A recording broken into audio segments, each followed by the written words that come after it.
Yo, what is going on, guys? Welcome to the video. Today we are talking about something very serious and very crazy. So, as many of you guys already know, Fortnite is hosting a summer skirmish series, a bunch of tournaments over the summer worth $8 million. Well, today was the very first one for $250,000, and we all know it wasn't really that successful. There was a bunch of lag, and it was just a complete mess. They ended up calling the tournament early, only 4 matches in, when there were supposed to be 10 played. Now, that's a whole nother story. What we're focusing on today is who won the tournament. In first place, we have Kevy1 and not Vivid. Well, today we're going to be focusing on Kevy1 because there are some serious accusations going on about him, and I'm not here whether to judge him being innocent or guilty. I'm just going to give you guys all the information there is out there, and you can judge yourself. So let's jump right into it. These heavy allegations come from a pay spin, and this pay spin has been floating around for years. It seems to have creeped up against Kevy1 multiple times throughout his entire gaming career. If you guys don't know Kevy1, he was also a competitive H1Z1 player, and even one point in time, Tfue tweeted at Kevy1 linking the pay spin and asking him what the hell. So it's actually common knowledge to a lot of the really good players that come from H1Z1 who Kevy1 is, and that he has been facing these allegations for a long time. So let's go ahead and see what exactly is in this pay spin. I'm going to read you guys the first paragraph. Kevy1 used to go by K-Train in Counter-Strike Source,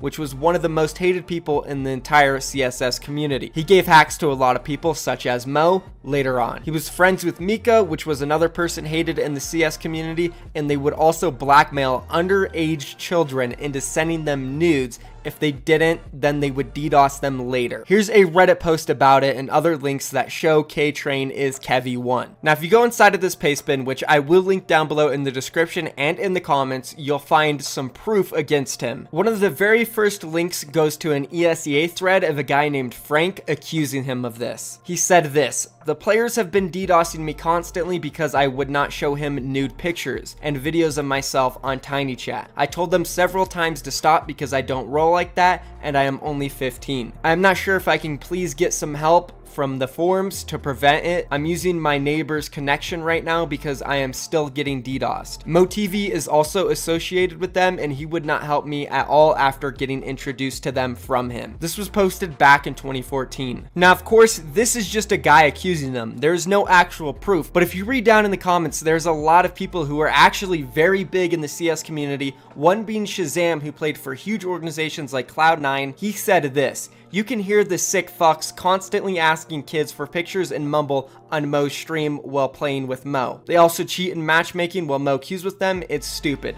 I had to stop playing plus streaming today because they followed me around DDoSing every server I played. They used to DDoS my house net, but I moved to school and now they can't touch my college network." And you probably noticed by now, Mo has actually been brought up in this multiple times. And if you guys don't know who Mo is, he's a big time streamer. He used to play professionally in all CS games. Also a commentator, analyst, all that good stuff. Really popular in the CS community right now, and just has been popular for a long time. So of course, people were interested to see, where does he fall in this whole story? What's the situation? And Keemstar actually tweeted this out. "So Mo, can you explain in a tweet this Kevy story?" Mo responded and said, "No, and I honestly don't want to get into it. This guy and his associate Mika took me through hell 5 years ago. I can give you the rundown on Skype or something." So what Mo is saying is that this Kevy guy might have possibly used him as well. And at this point now, this whole situation is just out of control, and Fortnite has seemed to have allowed a guy who might be a pedophile into their tournaments, and he won the very first one. Again, I'm not saying this guy's 100% guilty. We obviously live in a world where it's innocent until proven guilty, but there does seem to be a lot of stuff in this pay spin that leads towards this guy doing these things, and that's really bad. So you guys can be the judge for yourselves. Go through the pay spin, check out all the information, let me know down in the comments what you think, and that's going to be it for this video, guys. See you later.